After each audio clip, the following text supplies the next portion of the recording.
मसाले तो बहुत हैं, पर प्रकृति की गोद से खास चुने मसाले जिनकी ताजगी, खुशबू और स्वाद रहे बरकरार, ऐसे उम्दा मसाले बनाते हैं सिर्फ कैच। कैच का कोई मैच नहीं, 100%।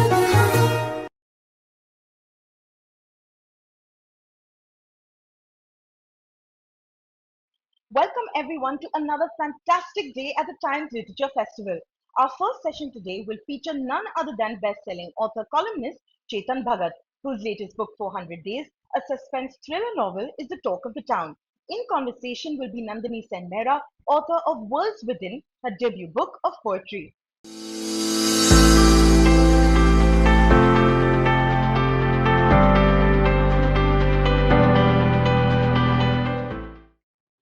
Hello and welcome to the Times Literature Festival. I'm here with Chetan Bhagat, who has just launched his new book, 400 Days.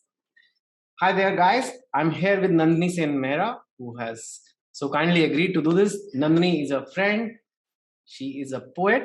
She has a book out called The Worlds Within. Do check it out. And she's agreed to moderate my session virtual. We would have loved to do it live, but this year Times Litfest is happening virtually. So we thought at least let's be together and do it. So thank you so much. Great. I look forward to it because I think it's rare that a poet gets to grill a best-selling author about the book and about the journey. So I'm going to get grilled. I thought it's just a conversation. We'll see how it goes. Okay.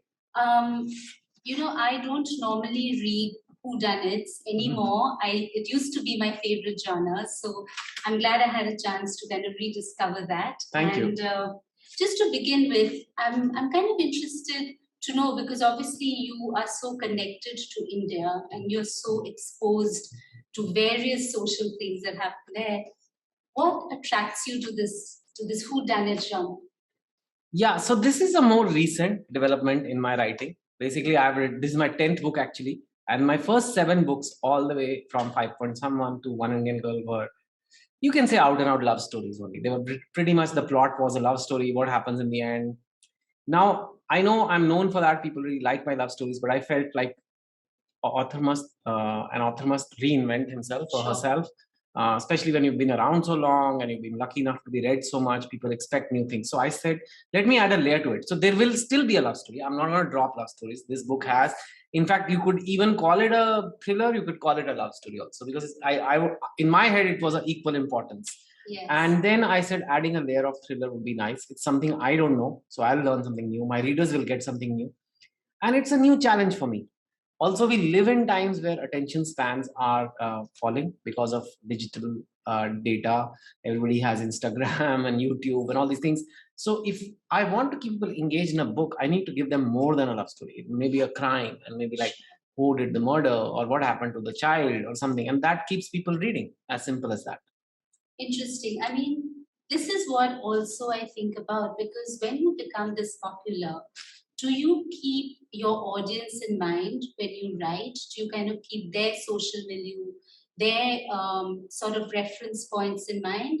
Or do you just write a story to explore? Let go of your angst and emotion. I think it's a balance, Nandini. I think it's like it comes down to a balance.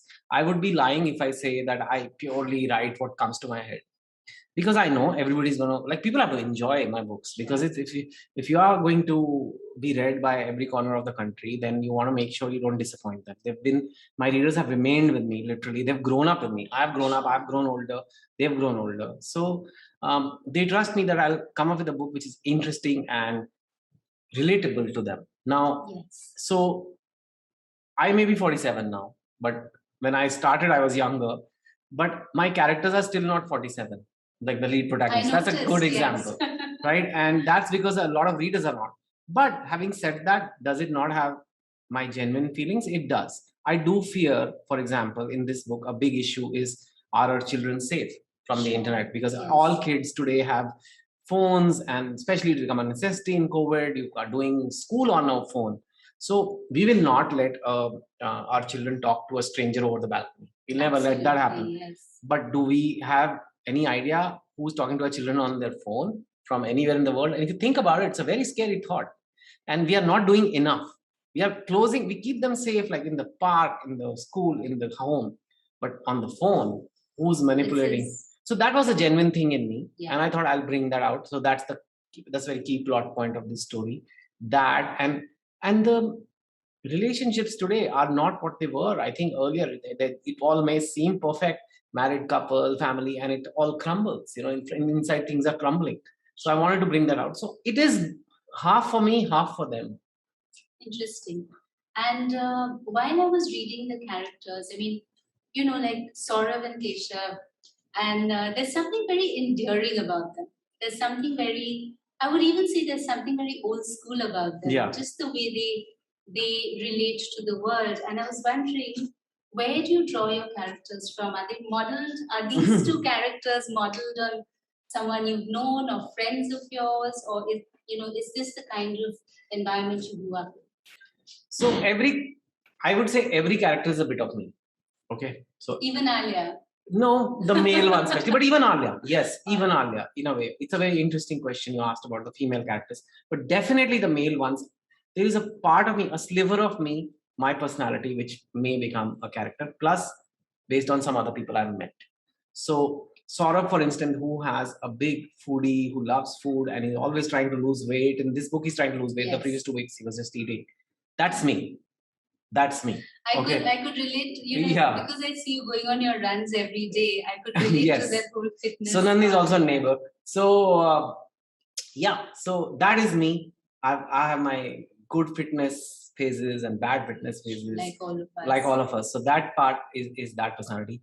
Keshav's insecurity about himself, self-doubt, despite being very competent, despite being very good, his desire to follow his passion, to open a detective agency, which nobody would do right now in a way. It's unusual. So that is something to do with my own career choices that I've been. So in a way, as you grow more experienced in your writing, you learn how to make characters which are based on you, but a reader can't tell. Right. Keshav is living for his passion, and he's not really sure about that. And people around him are saying, why are you doing this? Do the IPS, take up a job or something. It's similar to the phase I went when I was speaking to be a writer. So it's different. It's detective agency versus writing, but it's similar too. So the characters are emanating from me. You asked about the girl character. I have a question about the girl character. Okay. Right. Of course, Alia, I found such a multi-dimensional character, right? And I really enjoyed the fact that, she doesn't fit a stereotype. And I was wondering whether you think that it is kind of come of age where your audiences can accept a female character who's not just bound by the roles she plays. She's not just a mother, she's not just a wife, and she's sort of more wholesome and complete in that way, because her faults or her flaws or whatever it is, she kind of accepts all of them, and even her conflicts are very relatable. Yeah. Alia was a very difficult character for me to write. Firstly, I'm not a woman. Secondly, I'm not a mother. Thirdly, thankfully, my child has not gone missing. I mean, those are so rare, those situations to try to guess someone's mental state in that situation is very difficult. When I wrote that character, I gave the book to a lot of people to read, including you. That's why you're acknowledged in the book. So, thank you. And the biggest, and I would take feedback. And I must say, and of course, the Alia that has been written finally is based on that feedback. So things have been ironed out a bit. But there were people who said they really liked Alia's character, but there were people who said, well, she has a missing child, but she's not broken enough. Now, the child has been missing for 9 months. Yeah. And they said she needs to be more broken. I said, why do you think she's not broken? Her whole life is about finding her daughter. She's like, but she went to the gym. Yeah, I was like, so should she not go to the gym? Or she came to a press conference after wearing nice clothes. And I was like, so a mother must be fatehal, let go of herself, total, like, that's the stereotype, what you talked about. And funnily enough, nobody said the father needs to. It's the mother. So you tell me, why is that? You're a mother. See, I do really appreciate the fact that, that I found it very realistic. That even in moments of grief or moments of, absolute confusion, there's a certain part of your life that still continues, right? And sometimes those are the habits that you have. You go work out, or you may even go out for a meal. You don't always have to sort of wear it on your sleeve, if you're going through grief and all. So I found it very interesting. Yeah, and ultimately, and we did address it in the book, because she says to Keshav that I have another daughter who's not missing. I have another younger daughter. Yes. And she needs to see me as normal. Because if she, in fact, the cover of the book is the missing poster her younger daughter makes. And and that one's called Suhana, the missing one is Sia. And she says, for Suhana, I have to look normal. I might be broken inside, but I have to try to at least do some normal things. But still, I found that society expects mothers to be a certain way, but mothers are people too. I mean, mothers are human beings. It's sort of sad that this point has to be even made, but I think popular culture does drive this sort of glossy picture, and that becomes the norm. The burden of motherhood. The burden of motherhood, but it was hard. It was hard because she's my heroine. And if you have to make a heroine likable, and if a heroine is a mother who is somewhat normal after the child is missing, but very determined to find the child. She was the only one who and then there is infidelity. So my main hero is in an infidelity track. The heroine is in an infidelity track. I have never tried that, and I think it speaks more of where India is today, that they will accept such a story and make it a bestseller, because otherwise they would have said, what is this? If I had written this as my first book, or like 10 years ago or 15 years ago, they would have said, oh my God, what is he talking about? But today you're like, yeah, it happens. But the truth is, though, it's always happened. The truth is, it's always happened. Yeah. Perhaps now there is a little bit more opportunity. Yeah. But I like the fact that, that she basically does not conform to what anybody else expects her to be. And she's very true to herself. I also noticed, you've got a very gentle way of revealing the hypocrisies in society in this book. This whole thing of the social service and the meditation. And it doesn't matter how terribly you treat people who are in your life, but as long as the facade is maintained, right? And I think that came out quite strongly through the mother-in-law character. And I think that's a reality as well, isn't it? Again, I did not want to give a very stereotypical mother-in-law that she's just pure evil. She is just strong, and on the surface, she feels she's not doing anything wrong. I mean, she's like, okay, she'll say really hurtful things to her daughter-in-law, and then say, okay, bye, it's time for my meditation. But this is normalized. It's almost normalized. But the thing is, though, I mean, while you don't make a really strong point about whether this is a good thing or a bad thing, I do think it's something for people to think about. That this kind of conversation, this kind of power dynamic has been so normalized in India that it's time it kind of comes to the surface. And I think it'll raise some uncomfortable questions, even for sons. Absolutely. Who look at this dynamic play out in their homes and either feel powerless or... And this is, I think, more universal, because my mother-in-law is not going to beat up she's not beating up or lighting her bahu on fire or anything. It's not like that at all, but it's the jabs, it's the taunts, it's the love being given to the other daughter-in-law's child more. It's all of those dynamics. It's those minor little things that really exist all through in society, and I hope people will pick that up. I'm sure they will. In fact, I found this quite interesting in the way the characters relate to each other as well. Obviously, the romance that you speak of, without giving too much away, what's your take then on conflicts of the heart? Because the way I read it, and perhaps I don't know if it was intended, but the way it played out to me was eventually you may have attraction, you may have opportunity, but the more important thing is to actually be a good person. And sometimes that cannot lead to, just where your heart takes you. Yeah, see, infidelity is a big one in any society. It's not a minor issue. It's a very big issue. But there have been times, there have been ages society has gone through where infidelity is painted in a full black brush. I mean, people have been stoned. There have been societies where people are stoned to death for adultery. Yes. Yeah, and in the Taliban societies or whatever. Now, I don't think I wanted to present it as white, because it is not white. Infidelity is not a good thing. But it may not, sometimes in certain situations, it may not be a pitch black moment too. Sometimes things just happen. And when we say things just happen, it means that it was sort of justified in the moment, maybe. And I'm just trying to push that envelope a bit. At the same time, I'm not endorsing it. I'm not saying it should be the norm. I'm not even saying I know the answers, but I know that it happens. And I'm just trying to explore why it happens. Yes, I think, I mean, human beings are fallible, right, in various ways. And just brushing it under the carpet or just labeling it doesn't really take it away. No, So but it's a very big tendency to, I mean, for me to write about it and give it to my main, it's okay if it's a side plot. Did But you think about oh whether you yeah, wanted I mean, to what go am I there doing? or- Like if immediately my, a woman with a missing child is having a romance with her detective.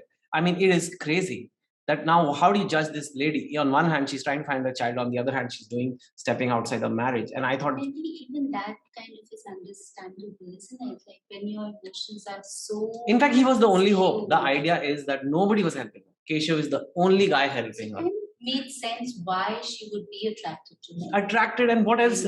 She is an ex-model. So to me, and I discussed this with my editor earlier also, to Alia's only currency, she doesn't have any power. She's not from a rich family. Her only currency is her body. And when Keshav is the guy who... That's what she used, Chetan. No, she didn't use, but she offered it. I think She offered it to him because she was so grateful for it and she did not know how to thank him. And she saw Keshav is also lost and alone.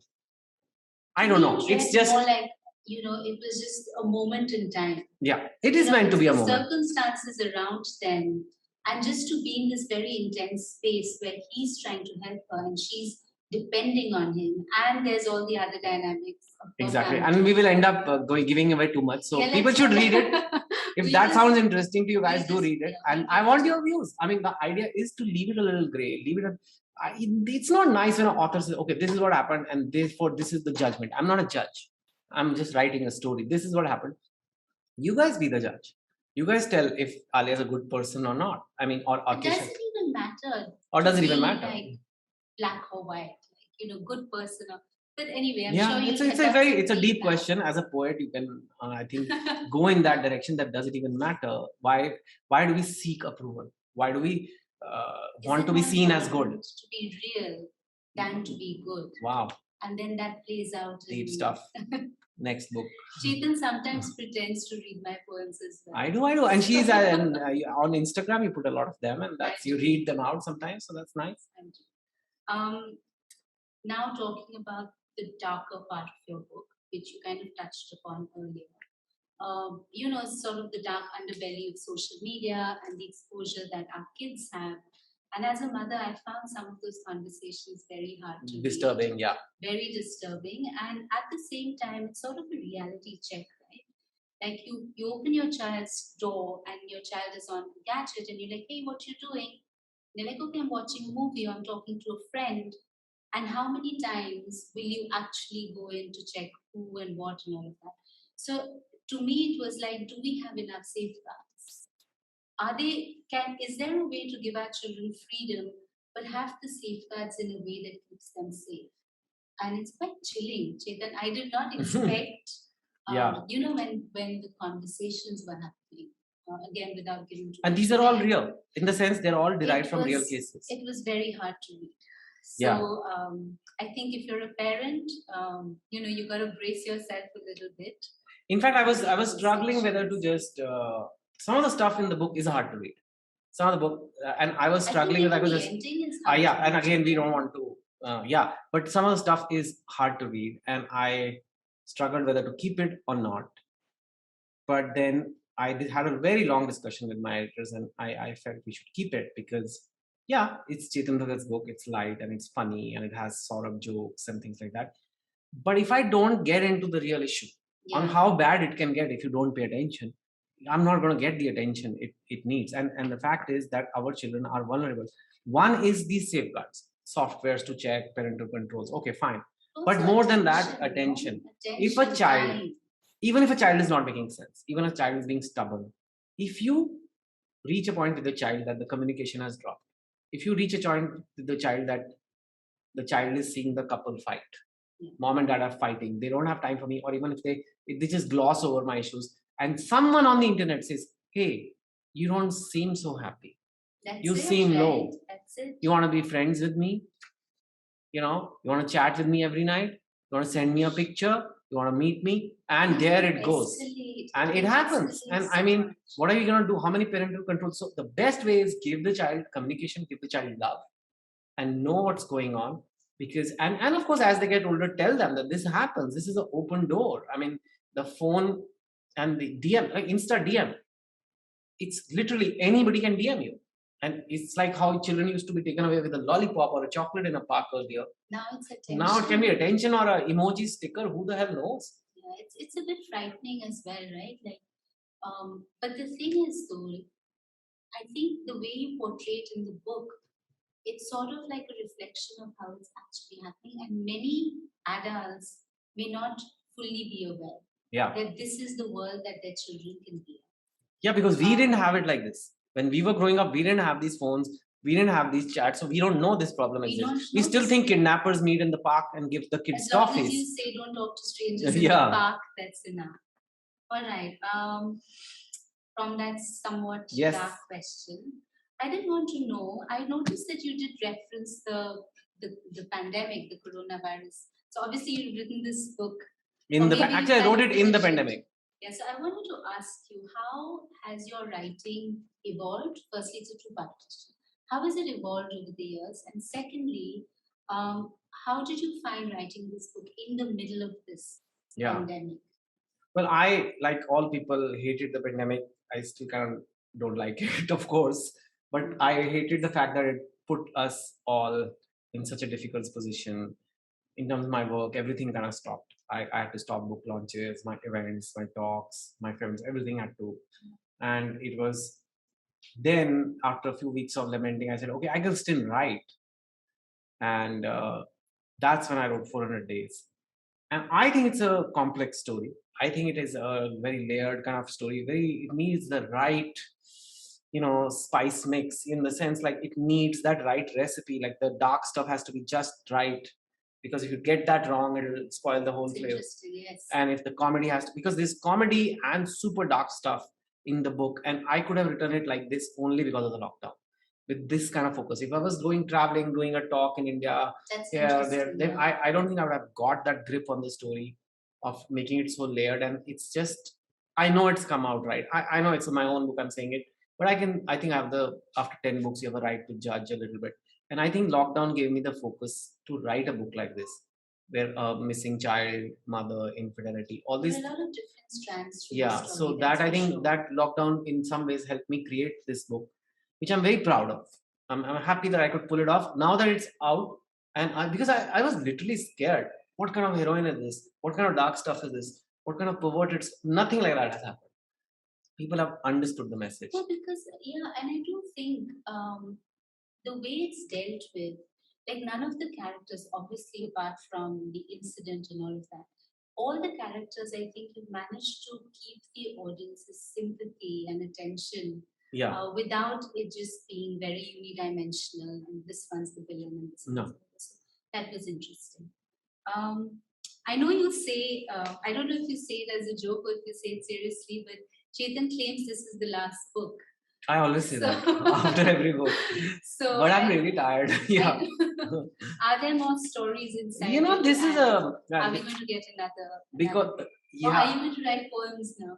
Poems I can't. I wish I could, but poems, lyrics, songs, I wish I could, but I can't. But I say that after every book, and this one I've written like in a little bit extra focus. My last book came only 1 year ago. So 9th book to 10th book was the 1 year gap. All of the books have been 2 to 3 year gaps. That's because of lockdown. I was able to do a book faster. And so it's been a lot of writing in the last couple of years.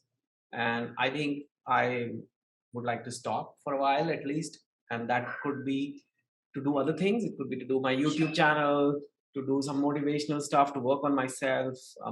And yeah, I've just been writing a lot. And I think even though we love this, it's very draining. Even though we love our art form of writing, it is It's a really lot. hard. And people who've written can tell it's not easy to write, and it doesn't get easier with years. It's not like, oh, it's just much easier now. No, it's like the gym. It never gets easier. I don't think And so. in, You also change. you also with all. change, and you want to push yourself. I think that's why I've wanted to push I could have not written a book like this as my first or second.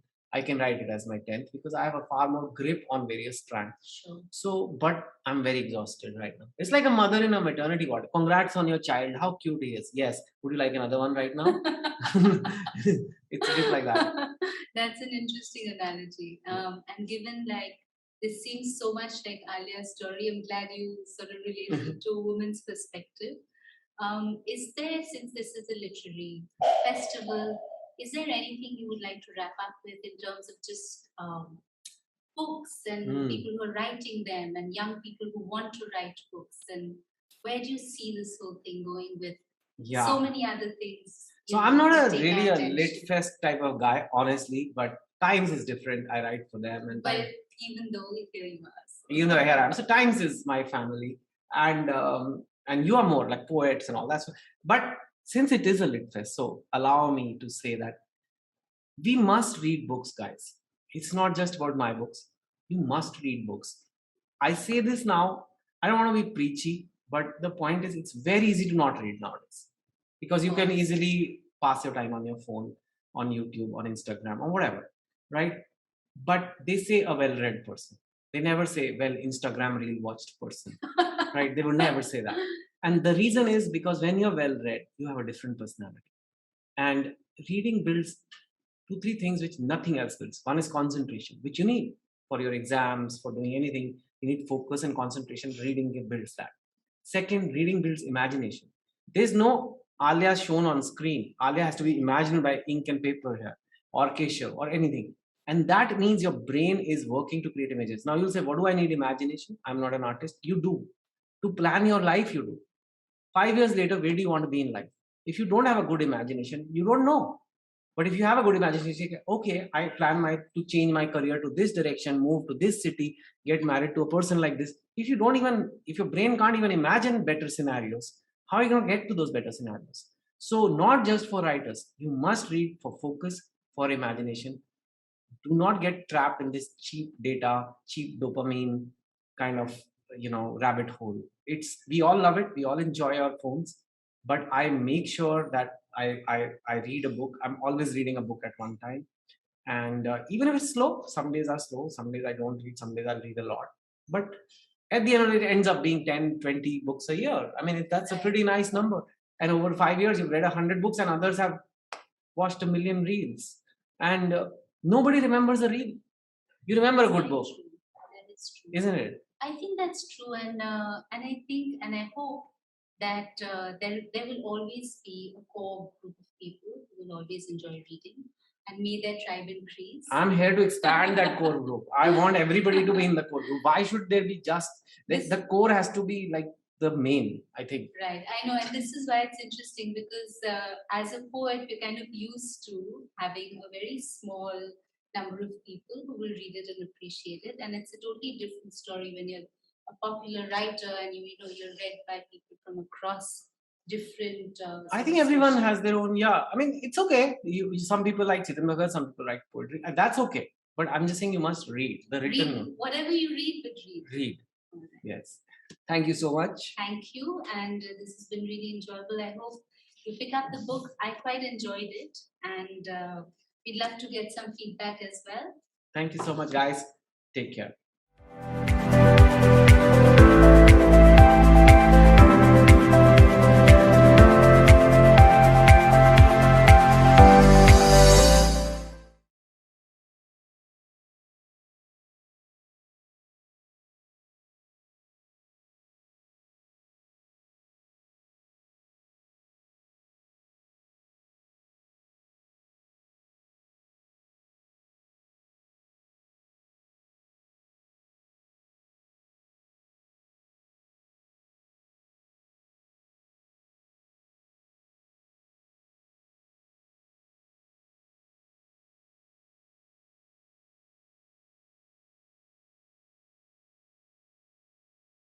मसाले तो बहुत हैं, पर प्रकृति की गोद से खास चुने मसाले जिनकी ताजगी, खुशबू और स्वाद रहे बरकरार, ऐसे उम्दा मसाले बनाते हैं सिर्फ catch.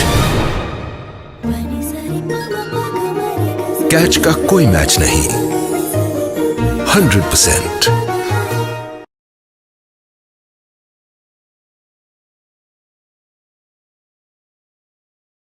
Next, we have with us actor model Siddharth Malia, son of business tycoon Vijay Malia, who recently came out with a memoir on mental health titled If I'm Honest. The book highlights the darkest moments of his life and how he stood up to the challenges. In conversation with him will be Jyotsna Mohan, author of the book Stoned, Shamed, Depressed.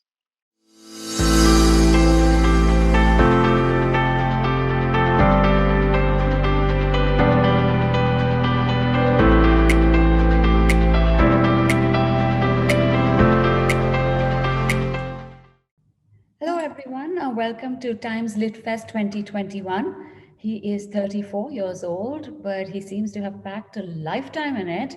Siddhartha Malia, an actor and a mental health activist, is out with his new book, If I Am Honest. It is candid, it is poignant in many portions, it shows him at his vulnerable best, but more than anything else, it reminds us of one basic tenet of humanity: be kind to everybody, be kind to strangers. You never know what anyone is going through. This book also does a deep dive into his relationship with well-known businessman Vijay Malia, his father, but that is his story to tell. So, Siddhartha, welcome to the Times Lit Fest, and many congratulations for your book. It's a much-needed book in these times.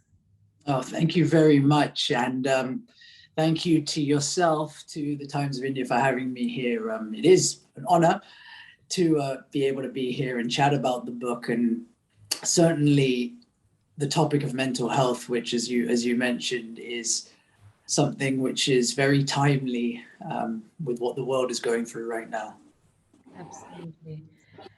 So I'm going to go straight into the questions because there are so many questions that I want to ask, and we have to justify and not go beyond that time. So, Siddhartha, your book is one big example of how never to judge a book by the image that people have of Siddhartha Malia is still of that party boy, with his photos and pictures of girlfriends splashed all over the papers, the IPL, the son of Vijay Malia, which of course is what we're going to talk about a little bit later. I know there is a little bit of emotions to that aspect that has been your image, going out. But so tell me, what was the intent about for writing this book, and did you think that this image of yours would hamper the reception to the book? No, I mean, it was the intent for doing it was simply to help people. I'd already done some work with a series I did on Instagram called Consider This last year, where I spoke about a lot of the mental things that I went through and how they impacted me. And, it was just seeing the success that show had and the impact I was able to have on people just by being open and honest. I was like, well, you feel a sort of sense of duty to continue doing whatever you can to help people. And I was like, all right, well, I can see the impact I've had by just being honest in these videos. What's next? How can I continue helping people? And, the book seemed to be the next logical thing to do. And it was always going to be an honest account of what I'd gone through. I think what I'd learned from doing that series is that a lot of the time people aren't looking for help. That's certainly not what this book is, a self-help book. A lot of the time people just want to know that they're not alone and that someone else has gone through something similar. And that was the main intent I wanted to get across in this book, was that, whatever you've gone through in your life, nothing is too big, nothing is too small. And even though it can seem like it at times, you're not alone. There's a lot more people who can relate to things than you might think. And Yes, I think there's always in the back of your mind that am I going to be judged? And I wasn't ever worried about being judged for what I wrote in the book, right? I wasn't worried about putting myself out there, but it was more to the point that you said, which was, I hope, and this is the perfect time to ever use this cliche, I hope people don't judge a book by its cover and they actually give it a read for what it is, as opposed to giving it a skip for what they think it's going to be based on an image they have of me. But you're absolutely right. I found this as well, Siddhartha, over time. That when you're inside something, like perhaps your mental health or somebody who's unwell, you kind of tend to find that the tribe is bigger than you actually think it is. For sure. And I think it's that goes for anything in life, right? Most of the time we always feel like this can't be possibly going on to anyone else. I must be the only one. And the reason a lot of us feel like that is because not many people talk about it. Yeah. So the more we can get people to open up and actually share what they're going through, the more people will realize that, oh, I'm not alone. Now I'll give you an example from when I did that Consider This series, on the episode on OCD. I wrote about, and even I talked about, and I even wrote about in the book in the chapter, a lot of the compulsive behavior that I went through, which to an outsider might just come across as like plain strange or weird. And I had a guy message me after the Consider This episode saying, thank you so much for sharing that, because growing up, I used to do the same sorts of things. And I thought there was something wrong with me. And I was, I didn't want to tell anyone because it was weird. But to know that someone else was doing the same thing almost makes me feel better about it today. So I think that's it. It's people are going through things 24/7. It's just that only a handful of them are actually willing to talk about it. And that's what we need to change. Yeah, and I'm glad you did, honestly. I know you've spoken about OCD, and it's a big part of your book, but I'm going to come back to that in just a minute, because you say at one point, operating from a place of fear and ego to today operating from truth and self. Was it cathartic for you to write this book, Siddhartha, or the fact that it disturbed you more? Which one was it? Definitely, probably the latter. So I obviously get asked this question a lot because people are like, oh, it must have been such a nice release. And the thing is that we also should remember, I didn't just wake up one fine morning and decide to pen my feelings and thoughts down on a page. This book is a culmination of years worth of self-work, right? Working with therapists, working on myself. And a lot of the things that I talk about in the book, I was only able to write about because I had become aware of what I was suffering with from doing all this deep work. So what I talked about in it wasn't anything new to me. And it wasn't like, oh, this is the first time I'm talking about it, so it's a nice, beautiful release. I'd already gone through that. And I think writing it down was actually more painful because, as you've seen in the book, I don't skim over it. I really go into depth about everything. And when you go into that level of depth, of course it re-brings up a lot of the trauma that's still there and will probably always be there, right? But I vowed that if I'm going to do this book, I'm either going to do it 110% open and raw, or I'm not going to do it at all. There's no point being 50-50. So at times, in order to really be open, I might have gone into things much deeper and over-explained things than I maybe needed to, even, and just to try and get that across. But what always helped me through it was that thing in the back of my mind that, look, this book is going to help at least one other person. And, knowing that you have potential to help someone kind of makes any endeavor bearable. Of course. I mean, I can totally vouch for that, Siddhartha, because when I wrote my book, that also again deep dives into mental health of teenagers and all that, and their impact and challenges in my book, Stone, Shame, Depressed. But my intent was also that if 5 people take away something from this, I would have done justice to what I've worked for the last 2 years. And it's an ongoing process. It's an ongoing process, as you said, for you. It's an ongoing process for people who are reading the book. Would you like to read out an excerpt or two at this point from your book? Yeah, why not? I think maybe what I'll read is kind of in line with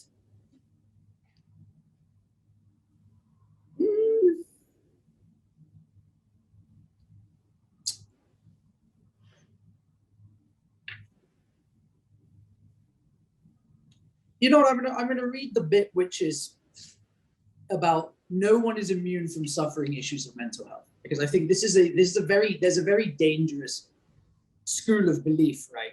That, well, people who come from privilege, Yes, they can't suffer from issues of mental health.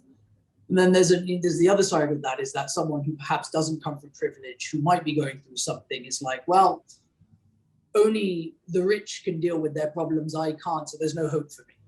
And that belief is very dangerous, and that's something that I've tried to address in this book. So at the beginning, I write, no one is immune from suffering issues of mental health. Mental health doesn't discriminate.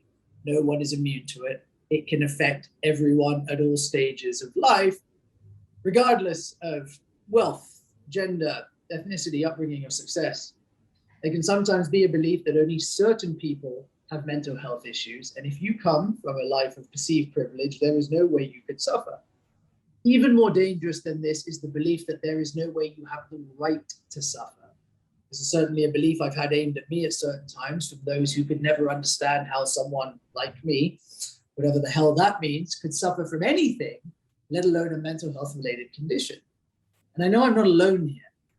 How many of you reading this right now or watching this right now have had this said to you? What do you have to be depressed about? Your life is great. The truth is, no matter how great your life may appear to be, and really what yardstick do we measure great anyway, no one is immune from mental health related issues, regardless of age, gender, upbringing, financial status, the school they went to, the clothes they wear, anything. Things might look different on the outside, but on the inside, we're all the same.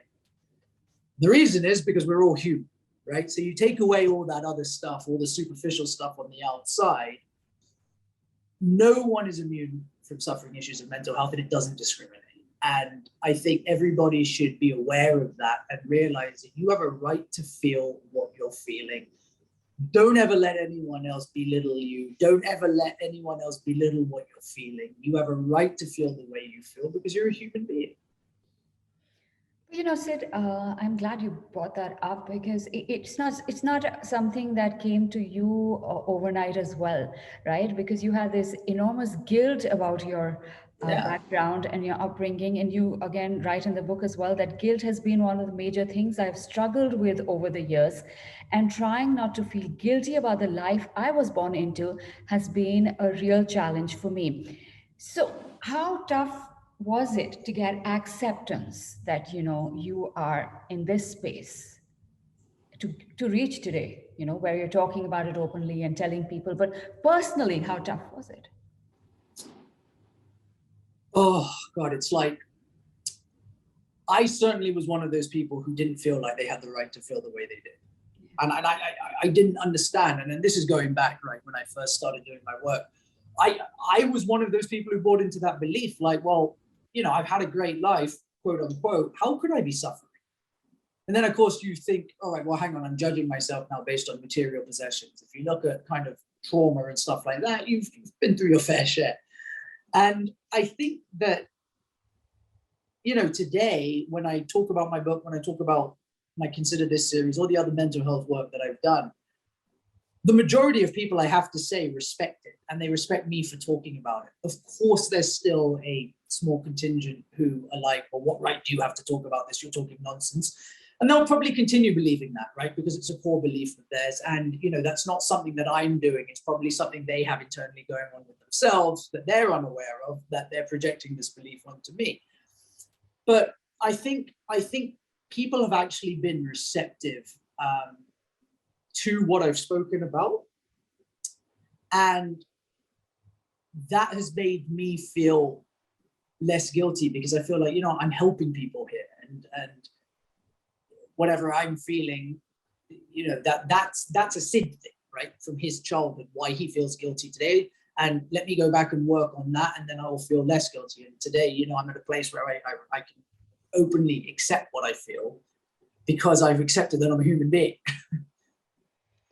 So, you know, when the kind of I'm just going back to my book, and the kind of reaction I got when I was speaking about mental health was that, you know, it's what is young India got to worry about?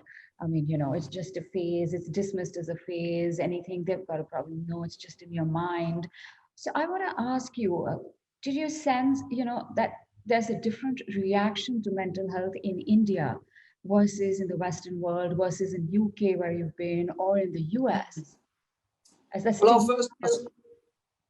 I'll first ask you, you know, that reaction you got to your book, right? Now, and this is important, is that what was the sort of age range of the people giving you that response? Because that's a big thing that I've realized. Yes, older people, old Right. parents and adults, right? Because I found that, you know, even school kids, right, who are 16, 17, 18, they know they need help today. It's very different from my generation, Sure. yours, but they know that they need help today, but they don't know where to go, because they come against this wall, which is their parents, Sure. the adults. That's the problem. Well, look at this. I mean, I'm only 34, but even for me, growing up at school, there was, and this is in the UK, there was no talk of mental health. I mean, it wasn't something that existed, right? Like, so therefore, look at my parents' generation and that elder generation. Can we really blame them for thinking the way that they do? And I'm not saying it's right, but I'm saying is that they grew up in a time where this just wasn't a priority. It wasn't talked about. It didn't exist. So how can we expect them? You know, the older you get, the more set in your ways you become. It really takes an evolved soul to still be open to having your mind changed the older you get. And sadly, most people are not like that, right? And that goes to anywhere in the world. But for that elder generation, can we, I'm not saying, again, as I said that because it used to frustrate me when people couldn't understand it. But then I was like, look at and I'm just going to use my dad as an example. If I go and talk to him about mental health, and he's never said anything to me, but then he sees the world a certain way, a 65-year-old man who grew up in Calcutta is going to see the world. And for him, this was just not something that was ever talked about. So I think a lot of the time when these elder people don't, understand what we've written about,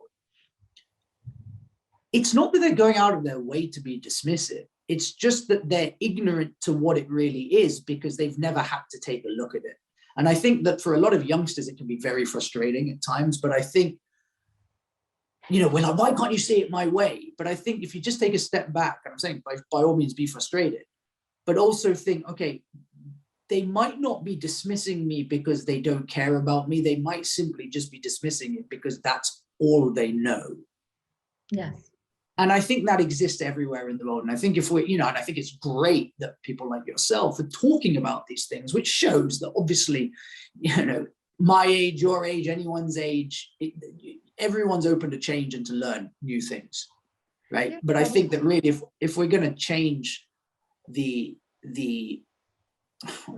narrative around mental health, is something that elder generation is a write-off. We need to start focusing on the next generation and the younger generation. That's how you're going to make meaningful change. Oh, absolutely. Because I'm interrupting you. Sorry, because no, what I find in India is that it's very convenient to blame it all on Western influences. It's what you're reading in or what you're watching, and this is in your mind because you're copying the West, and that's something that kind of always pushes us down. Yeah, and God, it's so like we live in a world, right, of polar opposites. People think it's black or white. Yes. And what they forget is there's an area of gray in between. It's like, what's been the longest running debate? Science versus religion. The scientists will tell you religion doesn't exist. The religion will tell you that science is evil. Well, why can't it be both? Science and religion. There's a middle ground, right? Why can't it be Western influence and Eastern influence? Why do we in India, which is the motherland of spirituality, have to believe that our way is right and the West, it's their influence? And why does the West have to be dismissive? I think we've got to all, this is a problem with humanity in general, right? Is that we tend to go to extremes instead of realizing that there's a middle ground in the middle. And a country like India, let's not forget, look, the motherland of spirituality, the motherland of well-being, mind, body, soul, well-being, right? If someone goes to Kerala on an Ayurvedic cleanse for their body, people applaud you. People flock to India to do this stuff.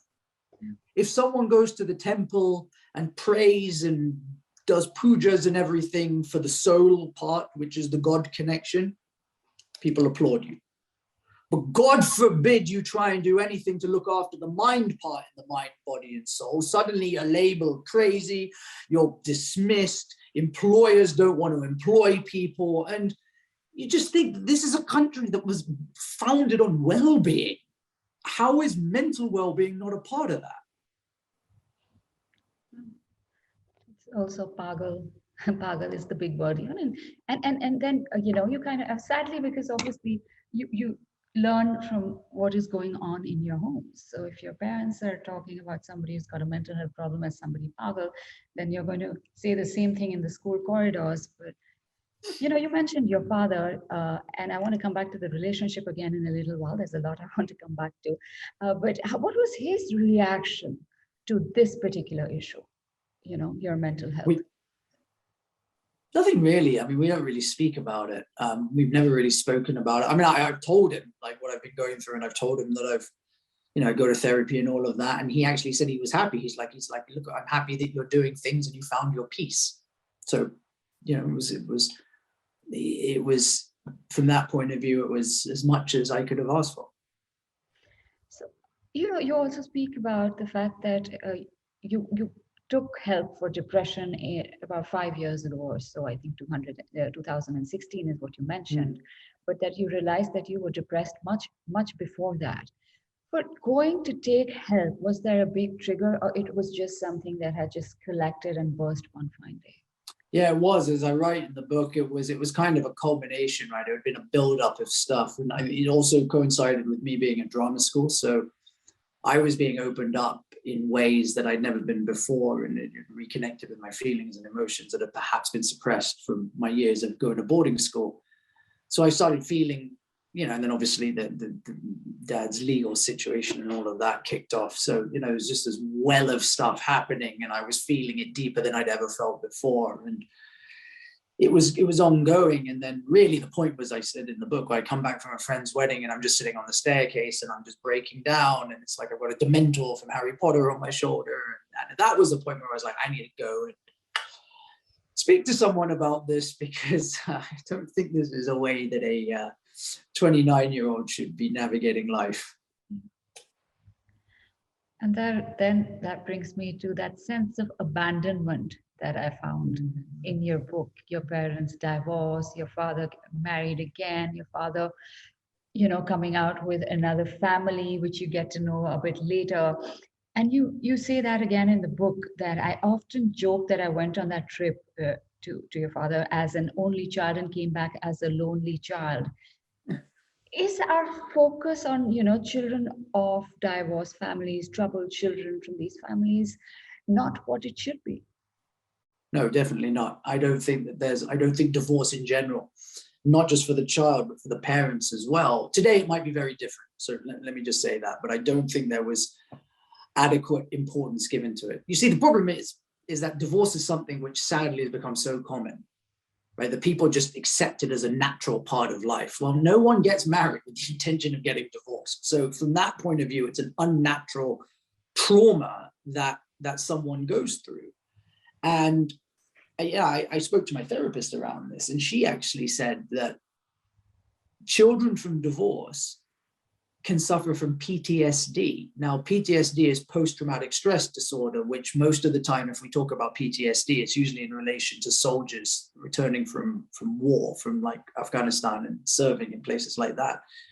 you would never think a child whose parents got divorced could suffer from PTSD, but she said they very much can, and they can hold on to that for the rest of their lives if it's not dealt with. And another thing which is fascinating that she told me is that if a child goes through some sort of abandonment, a divorce, a parent leaves, something like that, a child's brain, obviously at that age when they're young, is not fully formed yet. So they can only make sense of things in a limited capacity. And the only way a child is able to make sense of a parent leaving is, oh, I must have done something wrong. Yeah. And because of that, the child can start harboring feelings of guilt that probably the child isn't even aware of at that age, right? But because it's the only way their mind is able to process it, they start having these feelings subconsciously. So yes, this is a very long answer, but I think it's a very important one, because I think that definite care should be given to children from parents of divorce, and the parents themselves who are going through the divorce should also be given the adequate care. So how much of what you went through continues to impact you even now? I mean, as I say in the book, I'm definitely, I realize this when I date someone, I'm definitely attracted to people who come from, and this, it's not even girls, right? I'm attracted to people that come from stability. I think it's just something I see in them that I gravitate towards. This is why I love acting and being in the film industry, is because I love being around people and feeling a part of something. The book was great to write, but obviously writing it was a very lonely experience because it was only me writing it. But the last 2-3 weeks of doing all the press and talking to people like yourself and doing sessions like this, I've loved, because I just live for human connection. And I think that definitely stems off the back of everything I went through, from the divorce and being an only child, and being a part of a family, then not being a part of a family, then being a part of a family, then not being a part of a family. And today, Sid at 34 constantly is seeking connection, which I don't say is a bad thing. So it's a repercussion, but it's not necessarily a bad repercussion. No, I found that as well. You're looking for a family, whether you're in college to hang out with, or you're training, in film school. But once you're done with that phase of your life, whichever phase you're in, and that family goes, right? So again, it's temporary respite for you, isn't it? Yeah. And that's why I've had to do a lot of work in getting comfortable with just myself. Now I say myself, my dog is looking at me with disgust in his eyes, because he's here right now and wants to make it clear that I have not been on my own, because I've had my dog, which, by the way, jokes aside, is a very therapeutic thing. Yeah. Animal therapy is something that, I think that's something that should really be looked into, because there's definite benefits from that. With you, completely with you. But I had to do a lot of work on my issues of loneliness, because, as you said, connection's great while it lasts. Once it ends, it's that low again of like, okay, now am I seeking it again? And so I did so much work on just being comfortable that today I can be on my own. I live on my own. I can be on my own and still be comfortable with myself. So I don't look for that connection to complete me anymore. I look at that connection just to enhance what I already have. So the relationships and those connections that are there for you, your parents. Now I'm going to come to your relationship with your father, Vijay Malia. It's been, to put it softly, mildly, harshly, I don't know, a turbulent relationship in a sense for you, Sid. Where do you stand with him now? Are you in a place that has accepted your father for what he is, and has he accepted you for what you are? Yeah, absolutely. And I wrote that in the book. And if I can find this bit, I wouldn't mind just reading it, because I think it's something important that might be able to help a number of people. So what I said in this is, I'm going to try and find it. Here we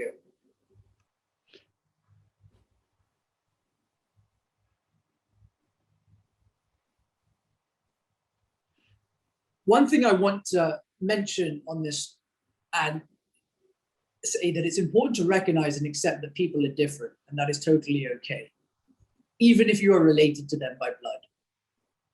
The question I got asked a lot after doing my Consider This series was how to deal with family members you might not align with. My response was always that it was okay not to align.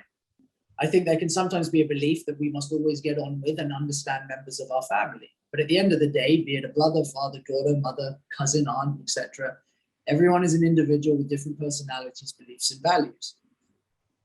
It's unlikely that everyone is going to have everything in common with everyone else. Also, we should remember that people change and grow. Just because you were close to someone at one stage doesn't mean that you will remain so forever. People drift apart. It's a part of life. Most of the time, there isn't even an inciting incident that makes people go their separate ways. It's just that where those two people are in their lives might not necessarily align anymore. That doesn't mean they have to become enemies, though. How many times have we had super close friendships that have just drifted apart? It happens all the time. And this can be said for family as well. I know there are those who might not agree with what I'm saying here. They will say the family is everything. I agree with the importance of having a strong family bond, as I've said throughout this chapter. Being a part of a family is something I've craved, but at the same time, I also believe in the importance of being your own person. I would say that the realizations my dad and I came to are very healthy because we now see and accept that we are very different and are on very different paths. We understand the fundamental differences between us and can therefore have a relationship based on mutual respect, as opposed to one of us either changing ourselves to fit with the other person or trying to change the other person to fit in line with us. I think that's kind of, the answer to that question is that, and this goes beyond my dad, it goes for anyone, is that one should respect everyone for who they are. And I think once you're able to do that and you can see the differences between you, you can then have a relationship that's based on respect. And I think that's where we both are today, is that, fundamentally he is who he is. He fundamentally knows who I am. And we both clearly see where those differences between the two of us lie. And you respect each other for that. I found that, nice, that fact that the only person who didn't quite judge you for not wanting to take up his business was your father himself. Because in that whole Indian setup, it's absolutely scandalous if the son does not take over the family business, Sid. Yeah, I know. I grew up my whole life out in the West, so I probably didn't think of it that deeply. Now looking back on it, I'm kind of like, yeah, it was a pretty big deal. But and as I said in the book, I'll always credit where it's due. I will always respect him and admire him and be grateful to him for kind of being on board with it. I'm sure he was disappointed. Of course he would be, but he never once tried to make me feel guilty or that I let him down or anything like that. And, credit must be given to him as well for that, because as you just said, not many Indian parents would have done that. Your India trip, Sid, behind the glitz and glamour of the IPL and the parties, there was a lot going on, wasn't there? Oh, there's a lot going on. And I will say that on the IPL front, people see as the glitz and the glamour. It was also a lot of work managing that. You're managing big squads of international players, each with their own egos. I want to have a conversation with you on this someday, though. You do on this? Yes, actually, funnily enough, maybe I'll send it to you just for your eyes only. But during the 2010 season, I kept a day-by-day diary of everything that went on. I'm waiting.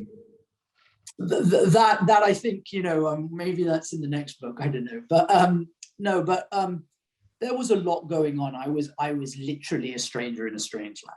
Right. To put it mildly, that, as I said, no matter how much time I spent in India as a kid going back and forward, nothing could have prepared me for the life I was about to encounter. And it was tough. It really was tough. But then again, as I said, I wasn't probably aware of how tough it was till I did a deep dive into myself later on in life.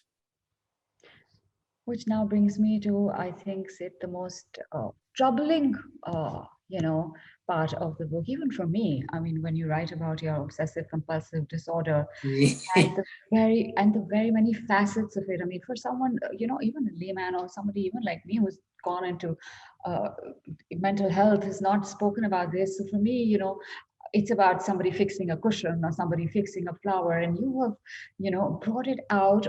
I mean, I'm telling you, I was very disturbed for you, and for the fact that the fact that you have to go and shut that door 20 times, or that or the fact that you are going to escape the potholes and walk a path that takes you 2 minutes and it's instead taking you 10 minutes.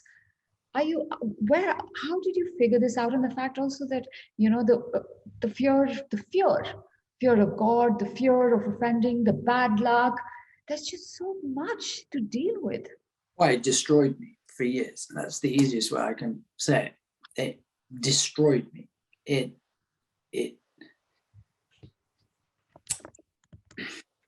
put levels of pressure on me growing up, and standards that I felt I had to adhere to that just simply weren't true. And I just didn't know it was a disorder, right? And this whole fear of God and everything, like I said, it's hard for me to even talk about now because it's just like, it brings back so much, but it's, you constantly live with this demon on your shoulder, feeling like if I put one foot out of place, something bad's going to happen to me. And that's just not a pleasant way to go about life. And after I did my work on it, and I did this workbook and all of this stuff, OCD can't be cured. It's a chronic condition. But at least now today, I have A, tools to deal with it, but B, I have more of an understanding of what it is. And I understand where I was doing this because of this fear, and this fear because of this. There's no actual logic behind it, la, la, la, la, la. And I just wish that I had known more about it younger, and maybe it could have been addressed, and it could have saved me much of the anguish that I went through. But as you said, it's not a condition that, if we talk about mental health, right? You go and ask a layman on the street, mental health, tell me what you think about mental health. They'll tell you anxiety, they'll tell you depression, they'll tell you suicide, they'll tell you overdose, they'll tell you crazy. These are the buzzwords that all come up. I think very, very, very few people will mention OCD as a mental health related condition. And for me, I will continue doing whatever I can to shine a light on OCD, because it's something that I know has caused me much pain over the years. And if there's any way that people can be supported for it, then I'm all for it. Does it continue to cause you pain, Sid? Yeah, I mean, the obsessive thoughts are still there. I just have a better way of dealing with them today. I know how to at least, what's the word? Identify it, right? But it's still there. Of course it's there. I'll tell you right now, I'm no shame of this, is that my OCD was really triggered while writing the book. So I went to the psychiatrist and they prescribed me SSRIs. SSRIs are the same sort of antidepressants that people take when they're depressed. What I didn't realize is that it's also prescribed to help deal with OCD. And, writing the book naturally triggered a lot of that stuff. So at the moment I am taking medication to kind of help me a little bit. And I think that, you can do all the self-work you want and everything, but there's no shame in putting your hands up and being like, hey, you know what, I need that extra bit of help. I'm going to take some medication. No. And I am. And I'm glad you're saying this so that whoever is going to listen to this will understand that it is absolutely okay to go and ask for help. That is absolutely okay to get medicated. There is no stigma. You don't need to answer to anybody. It's all about you. And I think sometimes we just need to prioritize ourselves. But Sid, did it impact your relationships? Especially can I just say one thing on that? Yes, of course. Just one thing very importantly is that, yes, there's nothing wrong with going and seeking help and getting medication. Similarly, though, I appreciate that getting medication and getting help isn't an option for everyone, because it can be expensive, and especially in a country like India, access to therapists is limited. So for those who don't have access, I don't want anyone to think that there's no hope for them, medication, therapy are great tools, but they are only one of hundreds of tools available to you. There are so many resources available online. There are workbooks, even going for a walk, meditating, doing yoga. There are so many things we can do to help ourselves that come at very little or zero cost. So yes, while I would encourage everyone, if you can, to go and speak to a professional, take medication if you need it, I don't want people to feel disheartened and think that if they don't have that sort of access or means, there's no hope for them, because there is. You just have to be willing to look for it. And of course, I want to add to that the fact that there are some of us who are always willing to listen. We may not be we may not be equipped to be a psychologist, a psychiatrist, but yes, we listen to you. I mean, Sid has this series on Instagram, Consider This, fantastic stuff there. I've been talking to a lot of children who've been asking for help and connecting them to, counselors who will do it pro bono. So, find your spaces, and I think don't underestimate the help of strangers sometimes. No, Sid? Absolutely. I think help is always to be found. Yeah, this cliche here, but there's always light to be found in the darkest of places, right? And I think a lot of the time, what we need is always available to us. You just have to be willing to look. The reason we miss a lot of things is because we have preconceived notions of how something should show up. And I include that parable at the end of my book, right? Which I'll quickly just say, which is, it's the drowning man parable, which is, there's a flood and water levels rise and a man climbs onto his roof to stop himself from drowning. And he prayed, he's a good believer, religious man who's prayed to God every day his whole life. So he prays to God and says, God, please, I've been a good servant of yours. Please save me from this flood. 5 minutes later, a motorboat comes past with a group of people and they say, come on, jump on, we'll help you. And the man's like, no, I'm okay. God's going to save me. So they go away. Water level rises. 5 minutes after that, a man in a rowboat comes by and he's like, come on, get in. Come on, otherwise you're going to fly. He's like, no, I'm okay. God's going to save me. The guy goes off. Water level rises even higher. And a helicopter comes from above and lowers a ladder down and says, come on, climb up. And the guy's like, thank you very much for your help, but God's going to save me. Well, what ends up happening? Helicopter flies away, water levels rise, man drowns and dies. Arrives in heaven, or whatever you want to call it, is distraught, is dismayed. How can I be here? This is like, what has gone wrong? I've been good. Sees God, goes up to God and says, I have been a servant of yours my whole life. I have prayed to you. I've devoted my life to you. I asked you to save me. I asked you for one thing and you couldn't come to me. And God turns around and says, what are you talking about? I sent a motorboat, a rowboat, and a helicopter to help you, and you dismiss them all. And the moral of this story is do not expect things to arrive in a certain way. Be open to everything. And help is always to be found in every avenue, as long as you're willing to look for it. Perfect closing points and statements, Siddhartha. I could have asked you more, but I don't think I need to ask you anything after what I was enjoying this a lot. I know. I mean, I wish we could have continued, but I think we've done a fair bit, and we will keep talking about this. I hope to, connect with you again because, like I said, this is very close to my heart, and I had a lot more questions to ask you, honestly, but I think, Times is going to say it's time up. So time up, yeah. So it was my pleasure to speak with you. I'm so happy to have spoken with you and, talked about how we need more conversations around this. I'm glad to have met somebody who's come out with it and spoken about it openly so that, others can understand that it is okay to not be okay, and it is okay to speak up or ask for help wherever it is possible. Siddhartha Malia, I wish you all the very best going forward.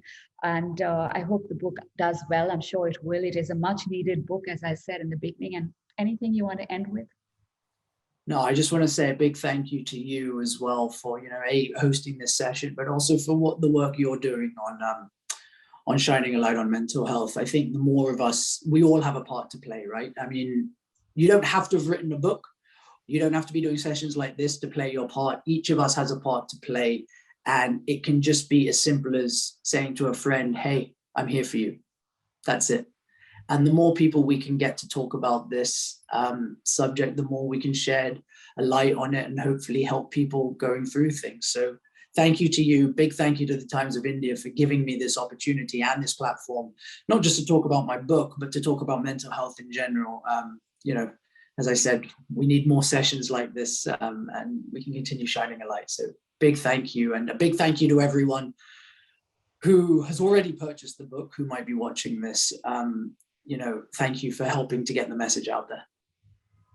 Thank you, Times Litfest. Thank you for hosting the two of us today. Thank you.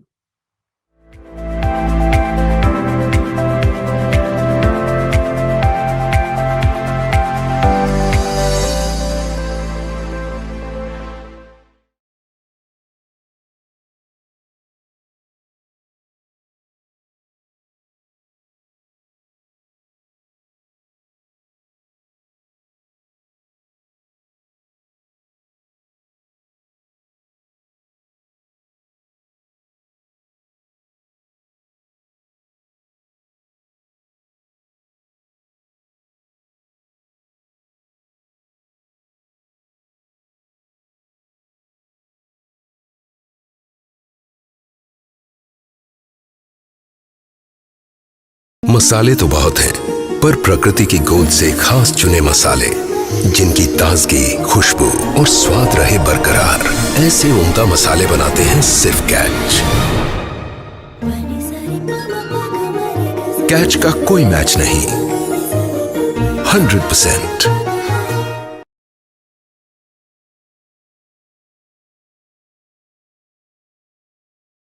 For the final session for today, we have with us Nadia Hashimi, a pediatrician turned novelist, known to weave narratives that not only highlight the Afghan culture, but also tread on the themes associated with migration, poverty, misogyny, colonialism, and more. In conversation, we have Swati Daftor, Senior Commissioning Editor at HarperCollins, India.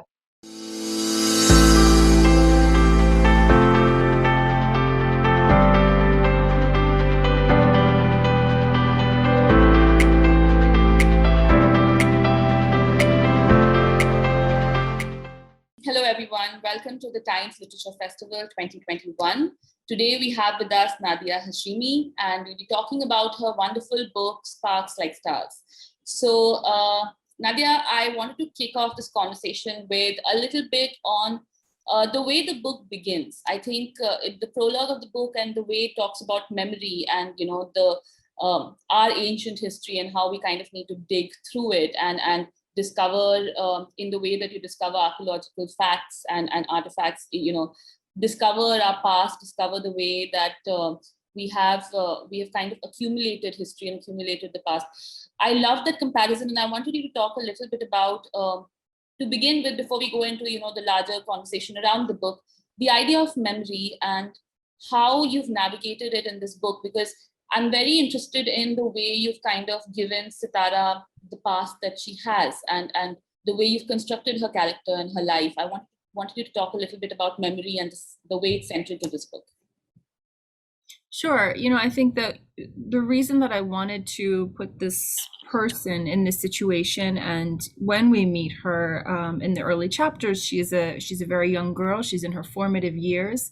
And there are, very significant events that she is witnessing, that she's seeing, and there's experiences that are pretty harrowing, that she's surviving.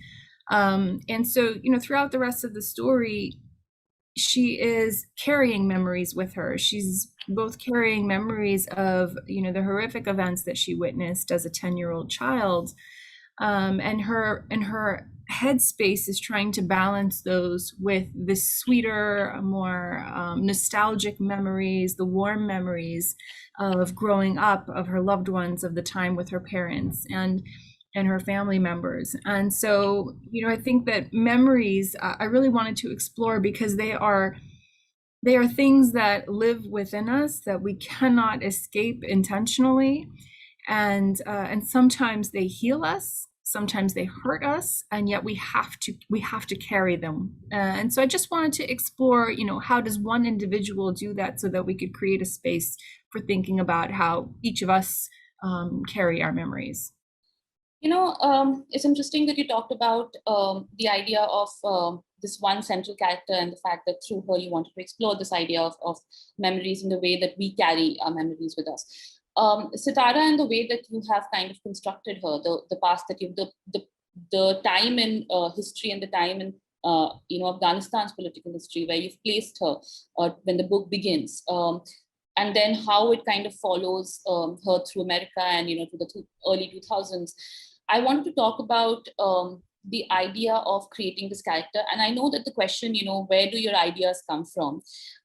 It's sort of like one of those trite, questions that I think authors don't really know how to answer. There's, it's just where do ideas come from seems like another way of asking, why did you pick this idea? What was about this idea or about this story that was it for you? So, why Sitara's story? Why this time in Afghanistan's history? Why 2008 as the next time that we meet her?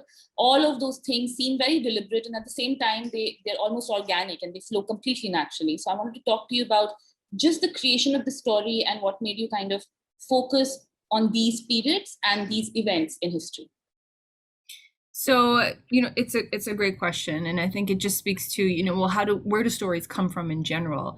For me, my stories come from a lot of actual either events or challenges or struggles that I'm seeing in the world around me, and specifically around Afghan families and Afghan history. So this particular story came because of a couple of reasons kind of coming together, and then it created the elements that compose this story. For one was, engaging in conversations with people around my previous stories and realizing that there was really a gap in people's knowledge of Afghanistan, just especially in the general public where I would be speaking in, the American audiences. People did not realize almost that Afghanistan had been a place where it was really, really peaceful and that people would go on holiday, regionally, it had been like a spot. And then we had, some Americans and then a lot of Europeans who were traveling through and just kind of traveling through the countryside, wandering and partaking in different recreational activities and just, interacting with the culture. And they traveled down this hippie trail as overlanders. And, Peace Corps volunteers and Foreign Service officers. Like, it was a very, very different Afghanistan. And that's the Afghanistan, the Kabul specifically, that I inherited from my parents. These were the pictures that we had in our family albums that we had on our wall. And it was in stark contrast to the Afghanistan that I was seeing on the news, in the little bits and pieces in the media when I was growing up. So I wanted to go back to what I had inherited, that golden age that my parents had grown up with, that they had described to me, and that made it so shocking to see what we were watching unfold. Yeah. So it was that time period specifically. And then, to want to talk about, well, why did we lose that? What was the mechanism? What were the tensions on the ground? And digging into that, it really started to hone in on the 1978 military coup. And when I was reading an article by a journalist named Carlotta Gall, who's done a tremendous amount of work in the area, she talked about the way the bodies had been disappeared the night of the coup, and they were rediscovered in 2008.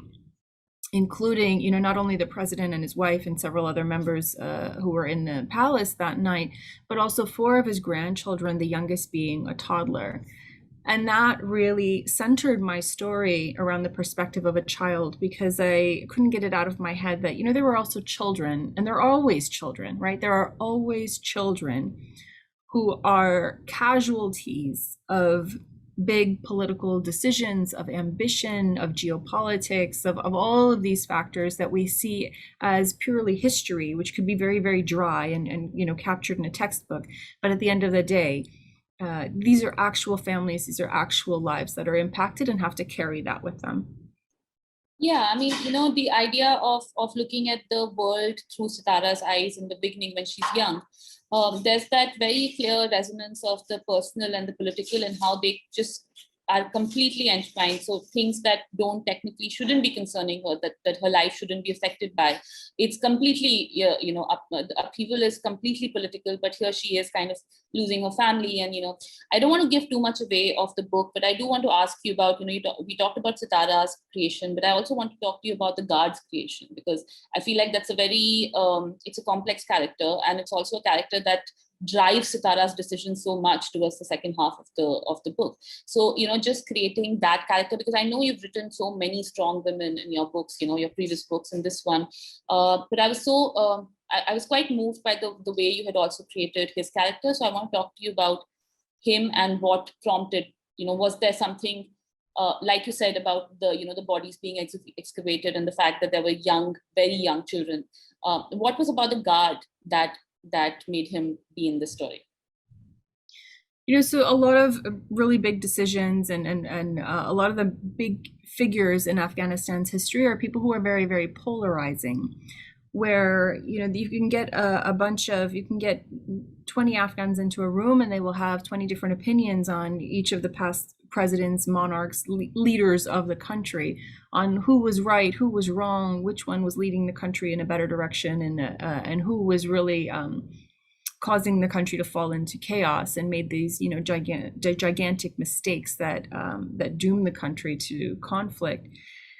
And so, I've been sitting in rooms with these conversations, and you realize very quickly that it's very hard to get at a real black and white answer, to say that this was exactly a wrong decision, that this was a right decision. And if it's hard to do that in hindsight, well, imagine how hard it must be to do it in the moment, to decide, what is really, really necessary. And I think a lot of decisions, there's an acknowledgement that a lot of decisions for the good of the country would forsake certain elements on the ground, right? And so if you want to change a regime because you really believe that this is what the nation needs to move past this hurdle, that's going to come at a cost, and that's going to be a human cost sometimes, especially if they're not able to figure out how to make that regime change happen smoothly. And so that's what you're seeing unfold. And then it's not just these 2-3 people who are making the big decisions, but it's a movement, and that involves people at various levels. And so you meet this guard in the story, Cher, who he believes he's doing the right thing because he understands that there's something that needs to be done, but that thing that needs to be done requires something that he probably isn't as comfortable with as he would have thought. But decisions are made, and then people have to live with them. And the people that they've impacted have to figure out how they're going to live with the consequences of that decision, right? And then sometimes those people end up in the same room with each other. And that's what I wanted to explore. It was somebody who maybe isn't a hero, maybe he's not really a villain, but he lives in the space between, which is, I think, a more realistic portrayal of the people that we see, at the leadership or at different levels of making important decisions.